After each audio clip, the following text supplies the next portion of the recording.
WP constable আগামী 10 থেকে 15 দিনের মধ্যেই রেজাল্ট পেয়ে যাবে, আর নেক্সট মান্থেই গ্রাউন্ড হবে। So be prepared. First of all the best দিদি, থ্যাংক ইউ। বলছি ওয়েট লস করার মাঠ নিয়ে আর মেজারমেন্ট, ঠিক আছে। ফার্স্ট হচ্ছে WBPতে ওভারওয়েট ধরা হয় না, মিনিমাম ওয়েট যেটা মেয়েদের 49 আর ছেলেদের 57, ওটা থাকলেই হবে। এবার তুমি তোমার যেটা ওয়েট আছে সেটা নিয়ে যদি মাঠ টাইমের মধ্যে কমপ্লিট করতে পারো তাহলে আর কোনো চাপ নেই। একদমই না, খুবই ইজি কোয়েশ্চেন এসেছে, 75+ করেছি। একে আমার একটা কথাই বলার, মাগো তোমার চরণ কোথায়? যখন রেজাল্ট আসবে স্ক্রিনশটটা একটু আপলোড করো, দর্শক দেখতে চাই।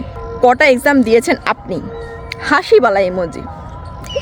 ভাই বেশি এক্সাম দেওয়ার সুযোগ হয়নি, ফার্স্ট অ্যাটেম্পটে চাকরি হয়ে গেছে।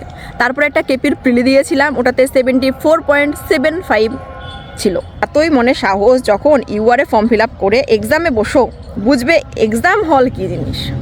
এই কমেন্ট এত পরিমাণে বেড়ে গেছে, আমার এখন মনে হচ্ছে আমার ফার্স্ট ইন্টারভিউ এমন হওয়া উচিত। হ্যালো গাইস, আমি WBPতে জেনারেল কোটায় পাশ করেছি, তারপরে বাকি কিছু। সারাদিন কাজ করে শুধু সকাল সন্ধ্যা একটু বই পড়ে ক্লাস শিপে 70, KPSI on 40, WBPSI on 70, WBPতে 70+ I have. ওকে, এবার কি আমি তাহলে কোদাল নিয়ে মাটি কাটতে যাব?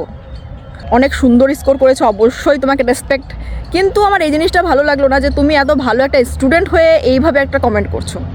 5 বছরের প্রিপারেশানে এই কোয়েশ্চেন কারোই কঠিন মনে হবে না, তার ইজি মনে হবে। ঠিক আছে, আর একটা ব্যাপার, আমি মোটিভেশন কাউকে দিই না, আমি নিজের জাস্ট জিনিসগুলোকে শেয়ার করি।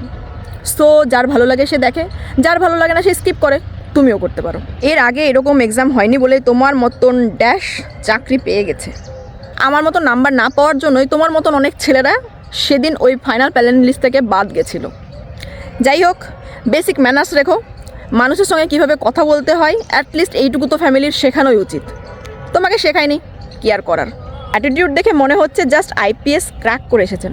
হয়তো তুমি সবসময় যে মেয়েগুলো কান্না করে বা কিছু এমন মানুষের সঙ্গে মিশেছো, কোনো স্ট্রং মেয়ের সঙ্গে তোমার পরিচয় হয়নি বলেই এটা তোমার মনে হচ্ছে। সারাদিন ফেসবুক করলে প্রশ্ন তো কঠিন মনে হবেই। ফেসবুক অ্যাকাউন্টের ডেটটা একবার দেখে নিও। চাকরিতে জয়েন করার পর আমি অ্যাকাউন্ট খুলেছি, কারণ কারো ভিডিও দেখবো, সেই ভিডিওতে গিয়ে উল্টোপাল্টা কমেন্ট করব, ওইভাবে চাকরি হয় না, সেটা আমার জানা ছিল। লাস্টে একটা কথা বলি, অনেকে অনেক কথা বলবে, কারণ কমেন্টে এসে উল্টোপাল্টা বলা খুব সোজা। যখন রেজাল্ট আসবে তখন এই মানুষগুলোকে তুমি একটাও খুঁজে পাবে না। সো এই আলতু ফালতু মানুষদের কথা একদম কান দিও না। যাদের ছেলেদের 50+ আছে আর মেয়েদের 45+ আছে, আমার মনে হয় তারা 100% গ্রাউন্ডে তো ডাক পাচ্ছেই, ইন্টারভিউতে মোটামুটি একটু হলেই হয়তো ফাইনাল প্যানেলে তোমার নাম থাকবে। সো জানুয়ারিতে মাঠ হবে, ভালো করে প্র্যাকটিস করো।